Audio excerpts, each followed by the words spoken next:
देश में कोरोना का महासंकट जारी है और हमारे डॉक्टर नर्सेज जो हैं हमारे कोरोना वॉरियर हैं, जो सबसे अगली पंक्ति में खड़े होकर हमारी रक्षा कर रहे हैं। लेकिन अब वो लोग भी जो हैं कोरोना से संक्रमित होने लगे हैं, क्योंकि लगातार उनको कोरोना के जो मरीज हैं उनके संपर्क में रहना पड़ता है। अब उन वॉरियर्स को बचाने एक और छोटा सा वॉरियर आ गया है। ये वॉरियर बहुत छोटा है, लेकिन हमारे जो कोरोना वॉरियर्स हैं उनकी रक्षा करने में एक मददगार साबित हो सकता है। और इसको बनाया है चंडीगढ़ में पंजाब इंजीनियरिंग कॉलेज यानी पैक की साइबर सिक्योरिटी रिसर्च सेंटर की टीम ने।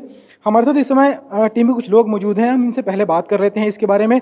हमारे साथ यहाँ रिसर्च सेंटर की हेड जो है दिव्या बंसल वो मौजूद हैं। मैम, सबसे पहले तो आपने ये रोबोट बनाया है, इसके लिए बहुत बधाई। और जानना चाहते हैं कि ये खुद आपने सोचा बनाने के लिए या आपको किसी ने इसको बनाने के लिए कोई निर्देश दिया था? कैसे रहा सफ़र ये बनाने का? तो हमारे ऑलरेडी कॉलेज में लाइन रोबोट हमारे स्टूडेंट्स ने बनाया ही हुआ था, और हम पहले ही कोविड से रिलेटेड बहुत सोल्यूशंस बनाने के लिए बहुत हम लोगों की ब्रेनस्टॉर्मिंग आपस में चल रही थी। इसी बीच ही GMCH 32 के डॉक्टर्स हैं, डॉक्टर निश्चित और डॉक्टर हरगुम्बीर, उनसे हम लोगों को फ़ोन आया, क्योंकि पहले कोविड पेशेंट्स जो चंडीगढ़ में थे वो सेक्टर 32 में ही शिफ्ट किए गए थे। तो उन्होंने अपना ये प्रॉब्लम बताया कि उनके जो हेल्थ वर्कर्स हैं उनका बहुत ज़्यादा कंटामिनेट या इन्फेक्ट होने का रिस्क बहुत बढ़ रहा है। तो अगर इस तरह का कोई रोबोट सोचा जा सके जो कि खाना और दवाइयाँ हैं वो मरीज़ों तक, संक्रमित लोगों तक, मरीज़ों तक पहुंचा सके। उस टाइम पर फिर हम लोगों ने बहुत स्टडी करना शुरू किया, प्रॉब्लम्स को उनके थ्रू समझना शुरू किया, और हमने फिर ऐसा रोबोट डिज़ाइन किया जो अपने आप बिना किसी ह्यूमन इंटरवेंशन के डॉक्टर्स की सहूलियत, नर्सेस की सहूलियत देखते हुए इसको डिज़ाइन किया, जो कि मेडिसिन्स और जो खाना है वो मरीज़ों तक सीधे अपने आप पहुंचा सकता है। और हमने इसमें ऐसे कुछ फीचर्स प्रोवाइड किए जिससे ये आसानी से अस्पताल में कोई भी नर्स से लेकर डॉक्टर तक कोई भी इसे ऑपरेट कर सके। तो ये थे दिव्य बंसल, जिन्होंने इसकी खासियतों के बारे में बताया, किस तरीके से काम करता है। इस रोबोट को बनाने वाले छात्र अंश से हम बात कर लेते हैं कि उन्होंने किस तरीके से ये बनाया है, तकनीकी तौर पर ये कितना जो है मजबूत है, क्या कुछ इसके अंदर फीचर ऐड किए गए हैं। अंश, आपने रोबोट बनाया है तो क्या सबसे पहले रूपरेखा क्या थी दिमाग में कि इसके अंदर क्या कुछ फीचर डालने हैं ताकि ये हर हालात में जो है काम कर सके? तो मैंने सोचा था कि इसको फुली ऑटोमेटिक, जितना मतलब ऑटोमेटिक कर सकें उतना करा जाए, ताकि जो फ्रंटलाइन हेल्थ वर्कर्स हैं उनके लिए मतलब सबसे आसान से आसान चलाने वाली हम चीज़ बना सकें। तो इसमें हमने तभी बेसिक सोचा कि हमें कुछ ना मतलब डालना पड़े, मिनिमम से मिनिमम करना पड़े। उसके लिए हमने 4 बटन ऐड किए। हर बटन एक रूम को कॉरस्पॉन्ड करता है। तो जैसे फर्स्ट बटन 106 नंबर रूम को और सेकंड बटन 107 नंबर रूम ऐसे कॉरस्पॉन्ड कर सकता है। तो हमें सिर्फ अपना खाना रखने के बाद सिर्फ उस रूम का बटन दबाना और ये अपने आप वहाँ पे चला जाएगा, और कुछ नहीं करना होता हमें।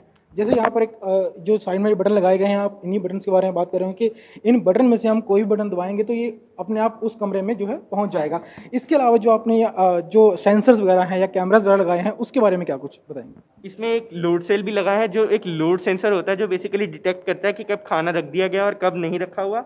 और इसके आगे एक अल्ट्रासोनिक सेंसर है जिससे ये डिटेक्ट करता है कि आगे अगर कोई ह्यूमन आया या ऑब्जेक्ट आ गया तो ये रुक जाता है। प्लस इसमें हमने स्पीकर भी लगाया ताकि ये हिंदी और इंग्लिश दोनों भाषा में अपने पेशेंट को बता सके कि उसका खाना आ गया और वो उठा ले। तो इसको बनाने में आपको कितने दिन लग गए?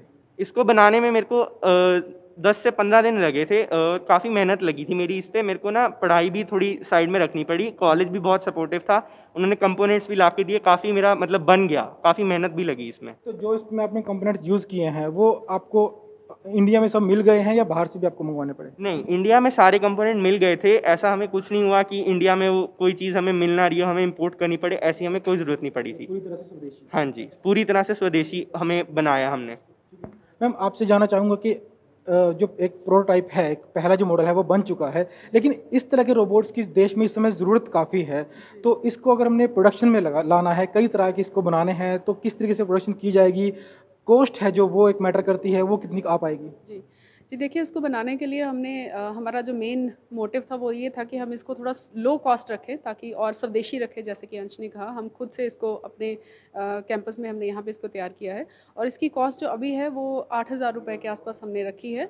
और अदरवाइज़ अगर हम इसको प्रोडक्शन में लेके आएंगे तो और इसकी कॉस्ट कम हो सकती है। तो ऑब्वियसली अगर हमें ऑर्डर्स आते हैं और हम बाकी डॉक्टर्स के साथ भी इन टच हैं, और हमें GMCH वाले डॉक्टर्स ने भी बोला है कि हमें इसकी सख्त ज़रूरत है इस टाइम पे, तो फिर उसके बाद हम इसको प्रोडक्शन जो है इसकी अपने कॉलेज में ही इसको करेंगे। तो जैसे जैसे हमें ऑर्डर्स आते जाएंगे हम इसके डुप्लीकेट कॉपीज़ जो हैं वो बनाते जाएंगे। जी। तो ये थी साइबर सिक्योरिटी रिसर्च सेंटर की टीम जिन्होंने इस छोटे से रोबोट को बनाया है। देखने में रोबोट बहुत छोटा है, लेकिन जो इसका काम है वो काफ़ी बड़ा है। हमारे कोरोना वॉरियर्स की जान बचाने के लिए काफ़ी महत्वपूर्ण योगदान दे सकता है। और अगर जिस तरह से मांग आती है अन्य अस्पतालों से, तो अन्य अस्पतालों के लिए भी इस तरह की जो मास लेवल प्रोडक्शन है वो भी यहाँ से की जा सकती है। और ये रोबोट जो खास बात है वो पूरी तरह से स्वदेशी है। ईटीवी भारत के लिए चंडीगढ़ से विजय राणा।